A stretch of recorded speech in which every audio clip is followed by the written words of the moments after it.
भगवान कृष्ण की कई लीलाएं और कहानियां हैं जो बच्चों को न केवल मनोरंजन प्रदान करती है बल्कि उन्हें जीवन के महत्वपूर्ण पाठ भी सिखाती है। आज मैं आपको भगवान कृष्ण और उनके मित्र सुदामा की मित्रता की एक बहुत ही सुंदर कहानी सुनाऊंगा जो सच्ची दोस्ती और निस्वार्थ प्रेम का उदाहरण प्रस्तुत करती है। बहुत समय पहले कृष्ण और सुदामा गुरु सांदीपनी के आश्रम में एक साथ पढ़ाई करते थे। वे गहरे मित्र थे, परंतु समय के साथ उनके जीवन की राहें अलग-अलग हो गई। कृष्ण द्वारिका के राजा बन गए, जबकि सुदामा एक साधारण ब्राह्मण बने रहे और अत्यंत गरीबी में जीवन बिताने लगे। समय बीतता गया और सुदामा की गरीबी दिन प्रतिदिन बढ़ती गई। एक दिन उनकी पत्नी ने उनसे कहा, तुम्हें अपने मित्र कृष्ण से मिलने जाना चाहिए और उनसे कुछ सहायता मांगनी चाहिए। सुदामा हिचकिचाए, लेकिन अंततः अपनी पत्नी की बात मान ली।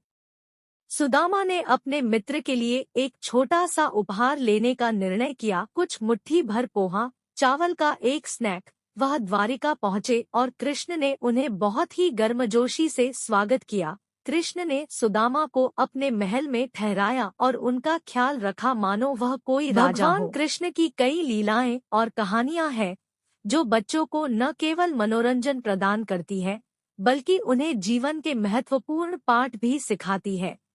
आज मैं आपको भगवान कृष्ण और उनके मित्र सुदामा की मित्रता की एक बहुत ही सुंदर कहानी सुनाऊंगा जो सच्ची दोस्ती और निस्वार्थ प्रेम का उदाहरण प्रस्तुत करती है। बहुत समय पहले कृष्ण और सुदामा गुरु सांदीपनी के आश्रम में एक साथ पढ़ाई करते थे। वे गहरे मित्र थे, परंतु समय के साथ उनके जीवन की राहें अलग-अलग हो गई। कृष्ण द्वारिका के राजा बन गए, जबकि सुदामा एक साधारण ब्राह्मण बने रहे और अत्यंत गरीबी में जीवन बिताने लगे।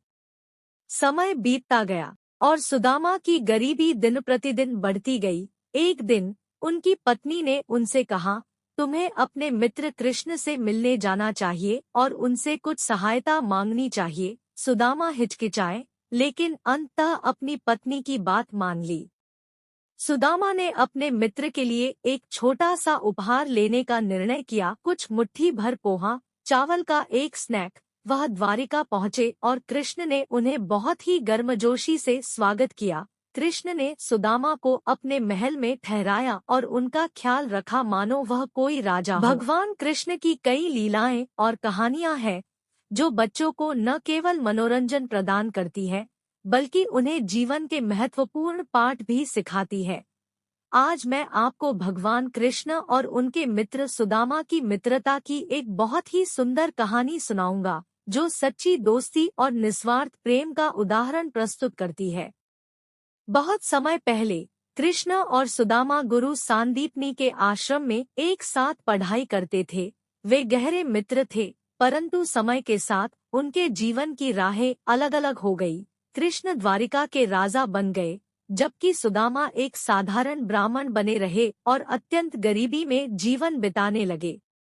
समय बीतता गया और सुदामा की गरीबी दिन प्रतिदिन बढ़ती गई। एक दिन उनकी पत्नी ने उनसे कहा, तुम्हें अपने मित्र कृष्ण से मिलने जाना चाहिए और उनसे कुछ सहायता मांगनी चाहिए। सुदामा हिचकिचाए, लेकिन अंततः अपनी पत्नी की बात मान ली।